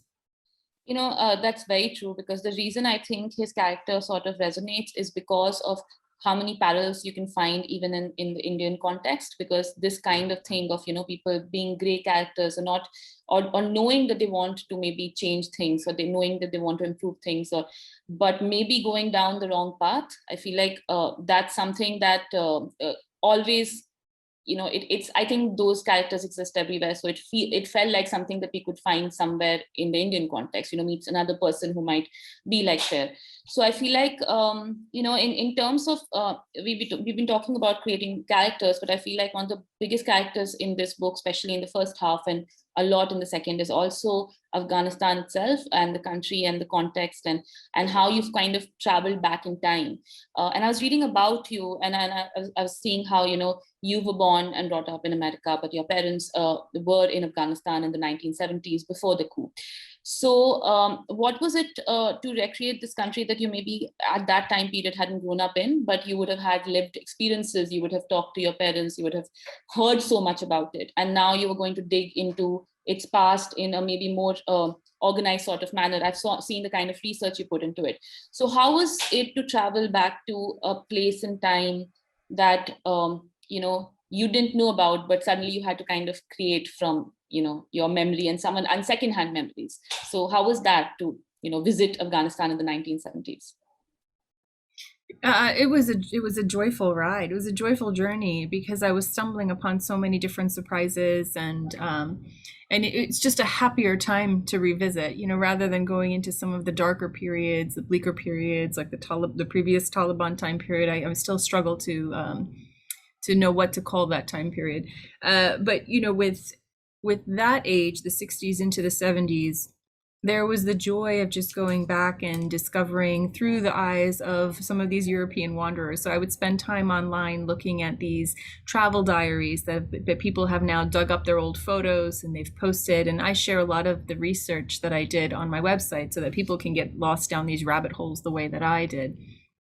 And, you know, just discovering the guidebooks that they had written for each other, the details with which they were describing where in which country you could get the best massage, where to avoid the checkpoints because people were tighter on drugs, you know, the dreams that people were having of walking naked through a field of opium and you know what that might have felt like. And so just some like really colorful and rich descriptions. I spent a lot of time reading through the interviews that were conducted with American Foreign Service officers who've been stationed in Kabul. And so one of the characters is a woman named Tilly in the story. And she was inspired by you know, an interview that I read by a Foreign Service officer who said that at the time of the coup, they'd been stationed in Afghanistan in Kabul. And the person's mother happened to visit. And the day of the coup, she actually was on the rooftop of you know, the apartment where they were living and was having cocktails. And, you know, and just watched jets fly overhead and thought, I wonder what that is, you know, what's going on here. And it's just imagining that the city on the brink, really, where it's idyllic, there's such a mix of people, it's very it just has such a different aura than what we would imagine of it. And so going back and stepping in and kind of almost crawling through these photographs and going back to imagine, you know, where my parents would have been at that time. If they had stayed in the country. My parents had left in the early 70s, but then I had family members too who would say, you know, it was great, there was a lot, but there was also a lot of protests going on at the universities because there was a political tug of war happening, right? And yes, there were Peace Corps teachers who were teaching us English, but then there were also the Soviets who were opening universities. And so there was like, you know, this literal tug of war happening in the country.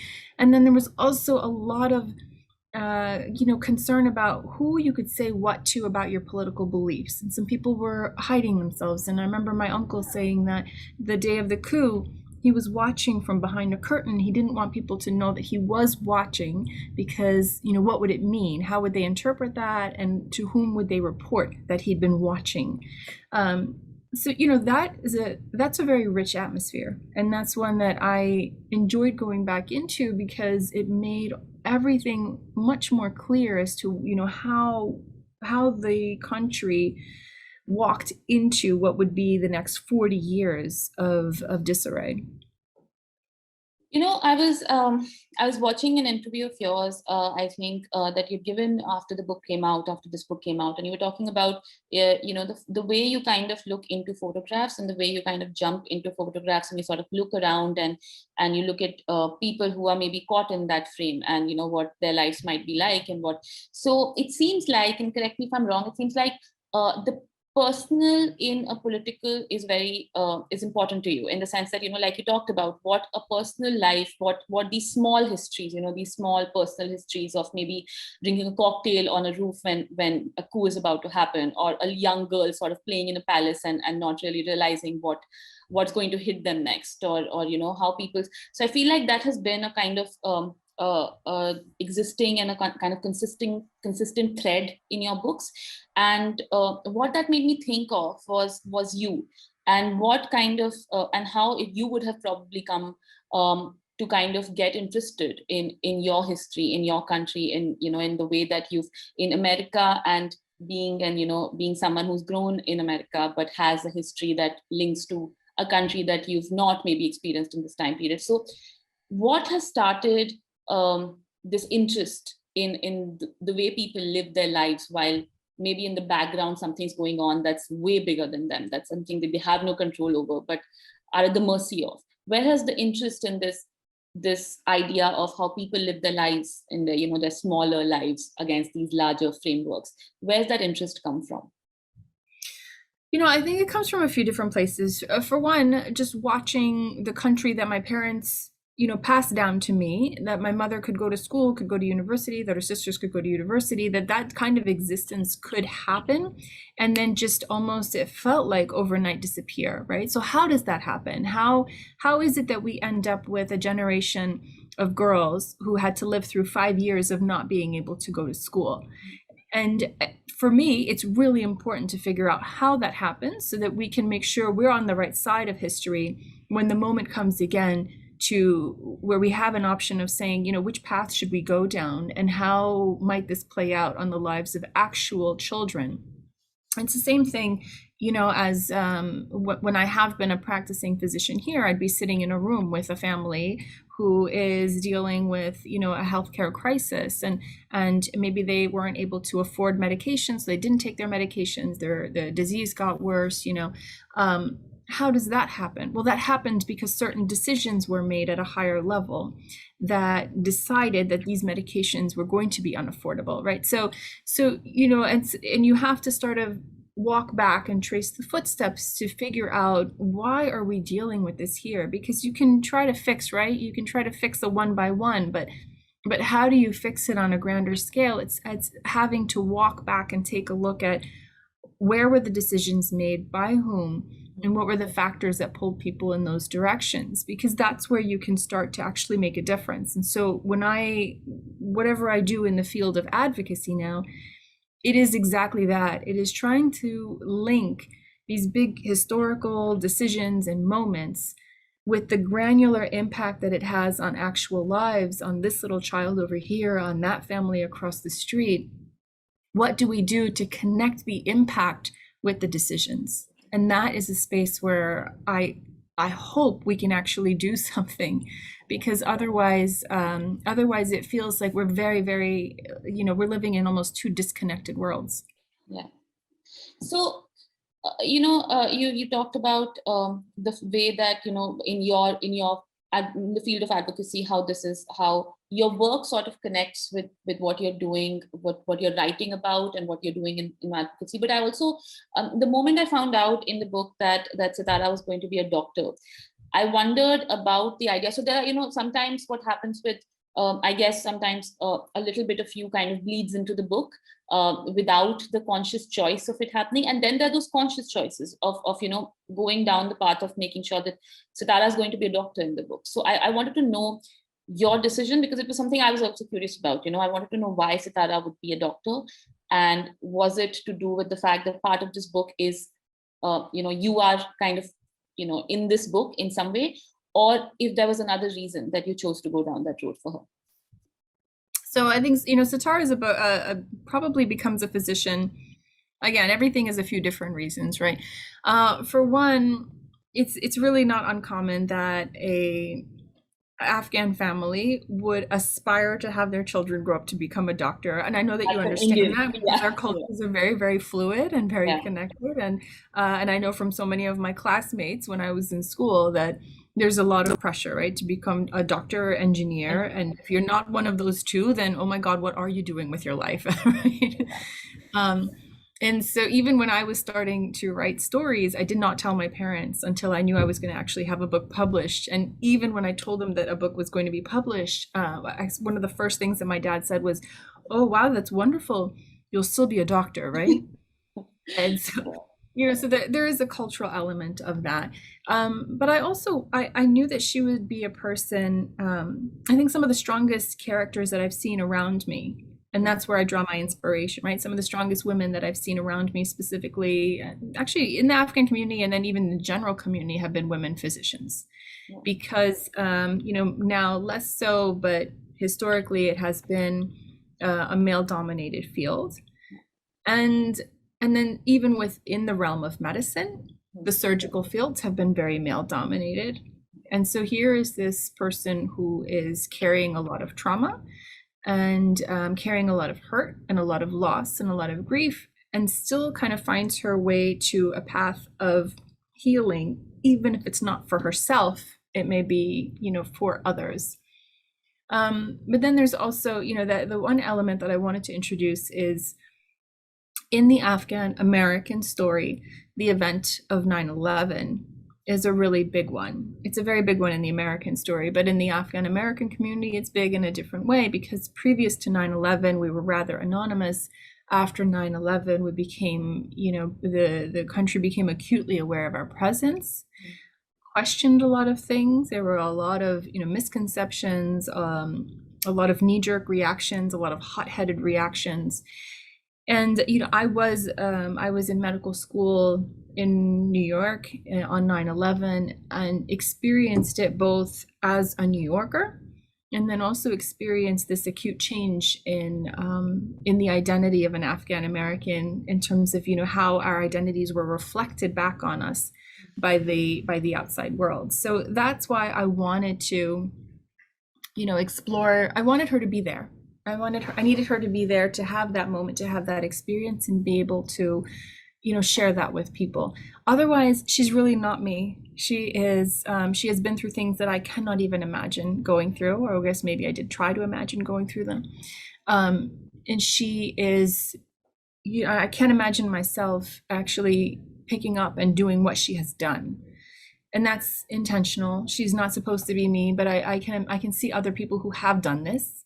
Yeah. I know other people who have endured real trauma and then have gone on to do things, and they don't wave it around like a flag, right? It's not written on them. You can't see it, you don't know it.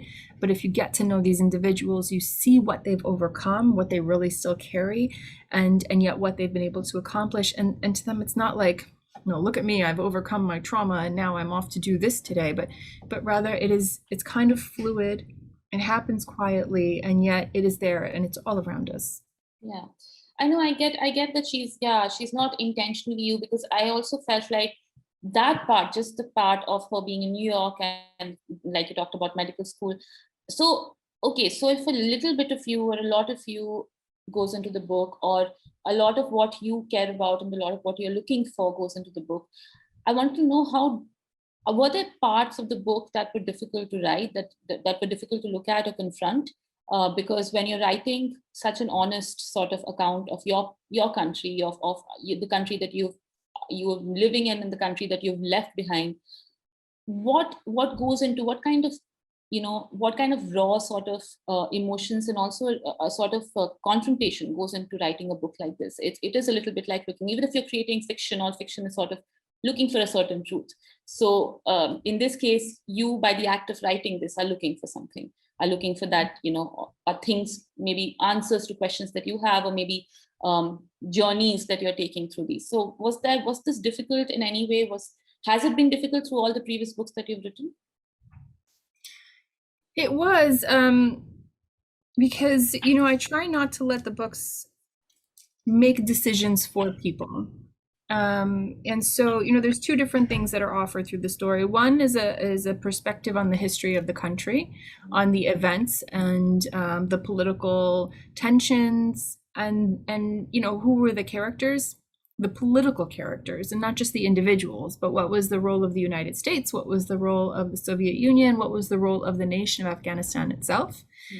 And, how did those come together? Who was right, who was wrong, or if not right and wrong, what impact did each of these entities have, right? How did they guide the story?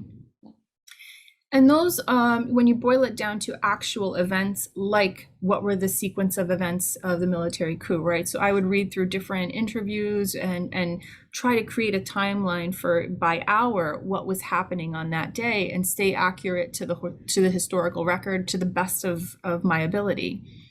And to do the same with other historical events that I've inserted into the story. So there's that, right? Staying true to those pieces, the actual artifacts of history that are there. But then there is the softer side, the more subjective side, which is, what is the truth of the impact of those events on people? What did that do? And that's very variable. I've got a lot more room to play there. But I still find it really, really important to be accurate in terms of, how does an individual deal with grief like that? Grief that's that enormous. How are they able to function? What are some of the experiences that may have, which really boil down to, symptoms of PTSD, and how do they carry forward with that? And what What would we imagine for them? What would a friend say to them? How would that play out in their day-to-day interactions? So, those are a couple of the pieces that I try really hard to stay true. And that's why when I get notes from readers who say that they either lived through something that was at that time period and it really resonated with them, or that they, I had a friend call me who read the book and said, I almost felt like you were writing my story. And because she had, felt very, very much that some of the experiences and some of the thoughts that go through this character's head resonated with her in her own tale. So, sometimes you get it right, sometimes it lands where it's supposed to. And with some people in particular, every reader is going to have a different experience reading it. But as a writer, that's what I try to do, is to stay true to both historical events and actual artifacts, but then also to the human experience. Yeah. So you mentioned readers, and I know we're gonna be running out of time in about 10 minutes or so. So I wanted to just ask you a couple of last questions. One was to do with readers themselves. So, and this is something that's coming from the place of also, Indian literature, and I know how Indian literature written outside or written within India, the own voices literatures that we talk about. So I wanted to know about the reader in your head when you're writing, if there's a reader at all in your head when you're writing, or if you're writing for yourself. Because one of the things that I know can sometimes happen with Indian literature is that when we're writing for an audience that might not understand our culture, might not be familiar with it, or might maybe not have the vocabulary to understand it, there's a sort of innate, maybe smoothing of things, or maybe kind of easing them into that space. But I wanted to know from you, because that's not there in your book, in the sense that it's a book that's written completely, for what's happening in the context. I mean, there's no explanation, there's no background given, there's no sort of gently taking the reader into that scenario. It's just there, and you sort of in the middle of that event, or in the middle of that place. So I wanted to know about the reader that you're writing for, and also the idea of what you spoke about this, about the misconceptions, about the things that people know about Afghanistan, or think it is. And then here you are introducing them to the 1970s, the pre-coup Afghanistan, which you said was very different, was not something that people have been familiar with till now. I think you're right about the fact that there are lots of images circulating, viral images that tell you how women dressed, or how much freedom there was to study, or to, become like a doctor. I know the engineers that you mentioned in the book also. So just who is in your head when you're writing? And is there also, I know your books are being called in book clubs, etc., educational, in the sense that, they're literally teaching you about this country. But is that something that you're looking to do? Is that something that happens organically because you're telling the truth about, like you said, about the political scenario, about you got your facts there, so it automatically becomes educational? Yeah, no, it is intentional. I do want to, there are a few things that I want to do with stories. One is to educate, another is to entertain. I want to intrigue, I want to engage. So I want this not to be a very flat experience. I love when people tell me that, I finished the book and then I started Googling, or I was halfway through the book and I had to start Googling because I wasn't sure, was this real or is this not real? I love when people tell me that, I thought this was a memoir, because it means they were really there, right? Yeah. And I love when people tell me, when they ask me, are you going to write a sequel? I'm not going to write a sequel, but if you ask me that, it's because you want to know what happens next time. Yeah. Yes. And I love when people say, okay, we read the book and my book club really enjoyed it, and can you tell us, how can we help? What can we do? Is there a charity that you can point us to? And all of those are really powerful. And that's where, it doesn't always happen, but that's where it's magical, because we're able to create a space where people define for themselves, what next? I got something out of this story that didn't just, entertain me for a day. And even if it does that, that's fine. That's exactly, what I hope some stories do for me too, is sometimes I just need entertainment. But I think that with these stories, I've been really, really privileged to be able to, talk to people who have taken a next step from them. I've been in a virtual space where, in a book club, where one person who was not from Afghanistan, who was from a Southeast Asian country, and she said this reminded me of my mother's experience and how she was separated from her brother because of conflict that had affected that country. And she was just opening this up for the first time to share with people. And, you know, we create these like sacred bonds between people where they understand one another a bit better. And we, you know, open up our bit of our hearts. And that's what book clubs do, right? When people gather around, they don't just talk about the story, they talk about how it relates to their own lives and their own experiences. And, oh, this reminded me of my mother, this reminded me of my one uncle, or whatever it might be. And so, you know, all of that for me is the magic of what happens when these stories are shared. Yeah.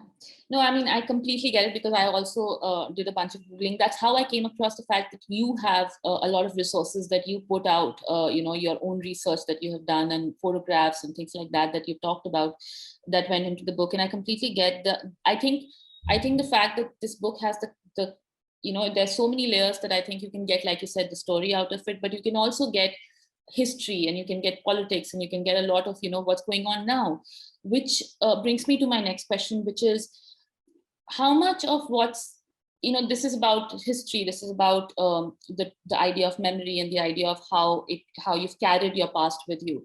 But I also want to know about the present, and how much of what's going on right now, how much of the political scenario around you, how much of what's going on in Afghanistan right now, do you see that being, you know, do you see channeling that into maybe your next book, or is this one of those things where, you know, you need distance, you need to kind of be able to take some time to kind of let it breathe and then look back and see what had happened? Because most of your books are, you know, like that. But right now, I feel like what's going on, do you see yourself being able to write about it right now? So it's a good question. It's a tough question. I think people were asking me that question by the end of August, you know, or even late August. It was very, very fresh. You know, we were literally every day watching videos of people swarming the airport and hearing about people dying trying to get into the airport. And at that time I said, no, I cannot touch this. This is too fresh. It's actively happening. How do we look at a wound and start to, you know, just look at it without doing something about it? At that time, it was more, you know, what do we fix? I think that this is a really important moment in Afghanistan's history. It's also really an important moment in the history of the countries that border Afghanistan, in the United States, and the impact will be felt later. In the same way that we saw something as horrific as 9/11 happened, now we've got the documentaries that trace the steps back, and we understand how we came to receive that moment. We're going to see the impact of this moment as well on the people who have fled, who are now here in the United States, starting new lives, the people who were stuck, left behind, and then just nationally, what is going to happen to the character of the country, and what does it offer its citizens. And so I probably will write about this moment, but I hope not to do it in a way that focuses just on the pain. And that's what it felt like when the question was being asked, you know, so early. Yes, we do need that journalistic eye to document the pain of the people, to document that trauma. But I think that, you know, with stories, we have a lot more space to explore not just those moments that are really harrowing and painful, but just the complex layers of that. And you know, the rise and fall of people. We're not just all about the fall, that there is a lot more to the story. Yeah, I mean, that's what I was thinking about, because I feel like writing right now, the pain is so fresh, and it's so much of it that defining those layers that you do in your book, like even in this case, when you talk about the coup and you talk about what happens, there's so many layers that I feel like at the time of it, it's very difficult to be able to kind of see beyond the pain and beyond the distress and beyond what's going on. And like you said, try to fix it. So yeah, but we hope that, you know, we'll get to read something from you around those lines also, because it's just, I feel like you tackle it in a way that makes the people real. So, you know, like you, I wanted to know if there's any author, any Afghani literature that you would like to spotlight, because I feel like, you know, you'd be the best person to ask, because I know how much research you've put into all the books, and I would like to know what you've read and what you'd like to recommend that would also educate people more about Afghanistan. And just, like you said, get great stories. Yeah, no, absolutely. And I appreciate that. I think in the world of fiction, there are authors like Atia Abawi, who's written a couple of books for young adults. There is Humaira Qadri, who's written a really stunning memoir. There is Fariba Nawal, who's a journalist who, wrote about her discovery and following the opium trail and the impact of that in Afghanistan. There are many more. I've created 2 lists on a website called Electric Literature, both for stories or books that are centered by Afghan women's voices, and then one on the history of the country. So Tamim Ansari is a great historian, a very versatile writer as well. Obviously Khalid Hosseini's books, and then journalists like Steve Cole and Carlotta Gall also have put out Directorate S, The Wrong Enemy, and these are just really, really rich with history. Sometimes not the most uplifting reads for Americans who are following US policy and discovering what was happening behind the scenes, but important reads, because it's important for us to know how these decisions were made and how a lot of these decisions were sold and marketed to the public. Yeah, thank you so much. I mean, I'm going to go access the Electric Literature list that you've got, because that sounds really good. Thank you so much for this conversation, and thank you, Times, for having us. Nadia, any closing words to the audience listening to you? No, I'm just really grateful. I wish that I could be in person with with this Times Literary Festival. I so enjoyed my last visit there. And thank you for your thoughtful questions, and just thanks to everyone who is tuning in and spending time with us. Thank you. Thank you, everyone. Thank you for watching our sessions. With this, we wrap up our unimaginably successful 2-month-long celebration of literature that saw a starry constellation of the topmost authors from across the world. We hope you all had a fun, fantastic, and fabulous time watching all our sessions. Although we say goodbye for now, it's not over just yet. We will be back with some more events and literary sessions shortly, so stay tuned.